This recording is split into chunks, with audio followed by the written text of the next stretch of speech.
Hello friends, hope you're doing well. In this video I'm going to build a new hotbed for my 3D printer. All I want to do is stick the copper strips, these ones, to the aluminum sheet, this one, and connect them with electricity so that the aluminum sheet heats up and heats the mirror up. This is our mirror. Okay, our formulas for calculating the HeatBed power are as follows. We need the power for the HeatBed, so P is equal to voltage by amperes. So we have our voltage for HeatBed, it is 50 volts, and I need our amperes. For this, I is equal to V divided to R. R is our resistance for copper strips. So 50 volts divided to 4.4 ohms. This is our resistance for copper strips. It will be about 11.36 amps.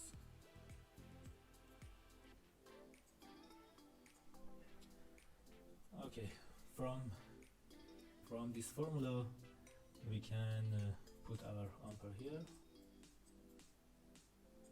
and our power will be about 568 watts for this HeatBed, and our input will be 220 volts, 50 hertz, and it is input to our dimer module,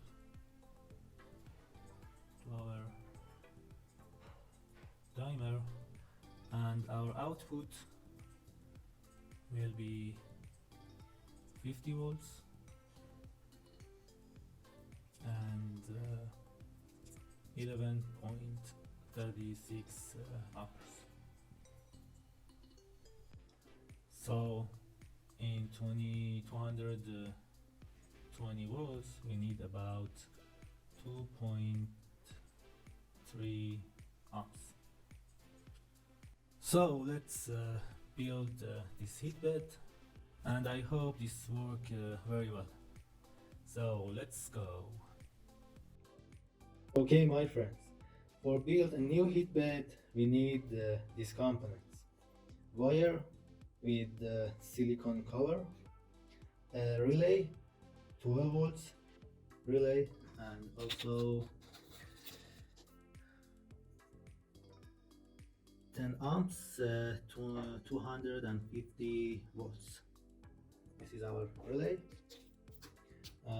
Our HeatBed will be about 55 volts and 2.3 amps.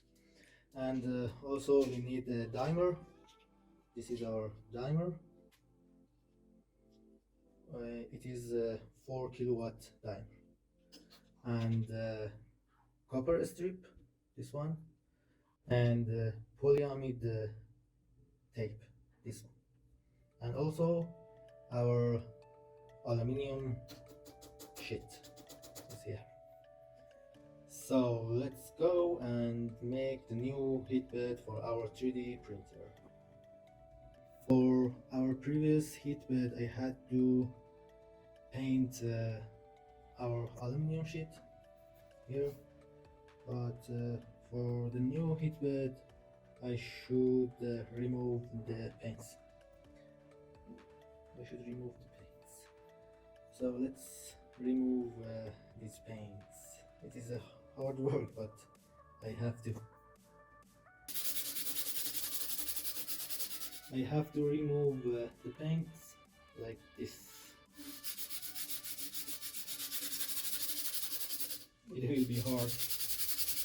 I realized that this is a better way to remove paints like this.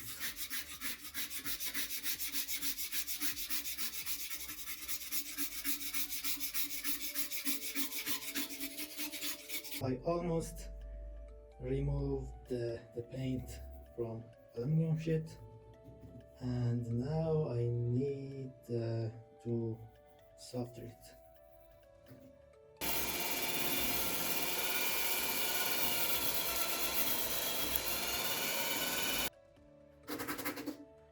Okay, this is our aluminum sheet now after remove the paints. And now I should stick polyamide tape and copper strip on here. So let's go. This is our polyamide tape here, and now I should stick our copper tape on this on here.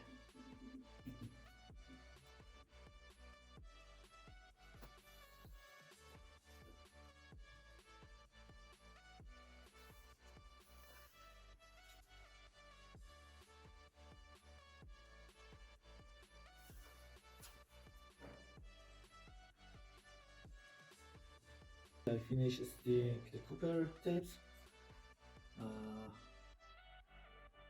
Here are copper tape, and I showed soldering here this border.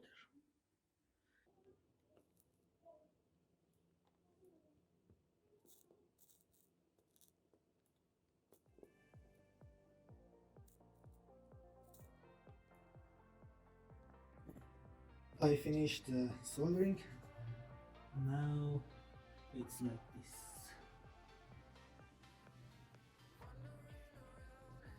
And this side. Okay.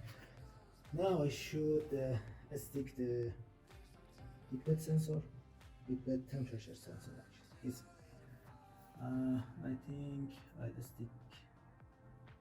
stick it here with polyamide tape. So let's do this. This is our HeatBed sensor. It's here. And now I should wiring this board to our HeatBed and our motherboard. So let's do it. I install the boards here. This is our linear board, and this is our relay, and these wires will go to motherboard for trigger the relay board, and I should install this wire from HeatBed to this one. Here are our output, this and this. Our timer board is not working, and I should fix it. That's the pity. It's next day. Yesterday I couldn't fix this module, this timer module, and I bought another one, and now I want to test our HeatBed with this module.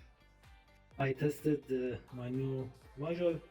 It works, but this component, this triac, hits very much, and I should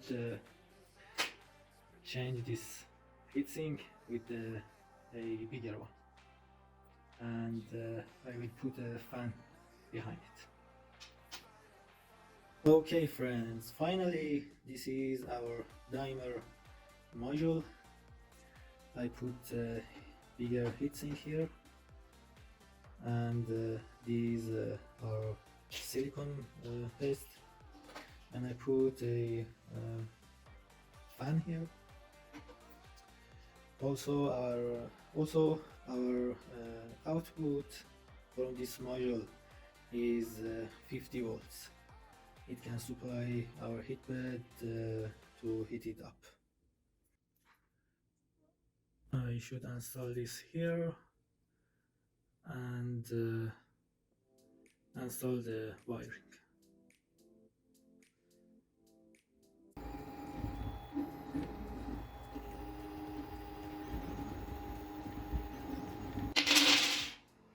I printed these for HeatBed. I will put them here.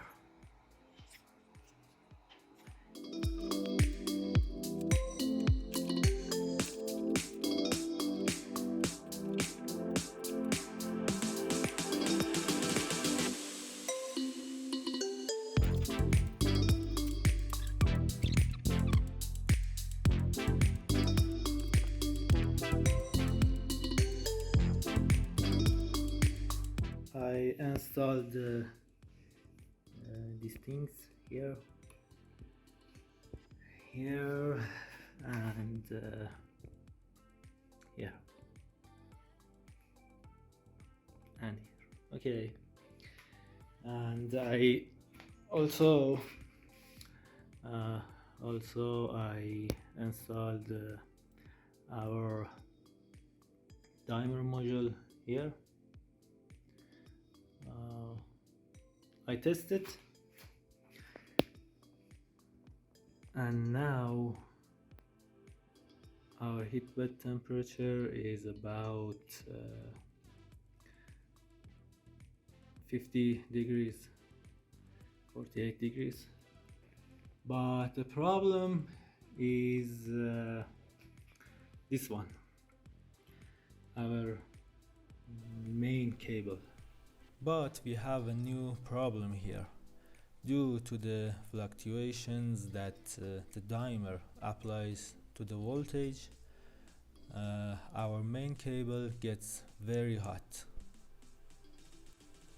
and our heatbed doesn't work very well again. So I should change it, and I should change my formula again. Yes.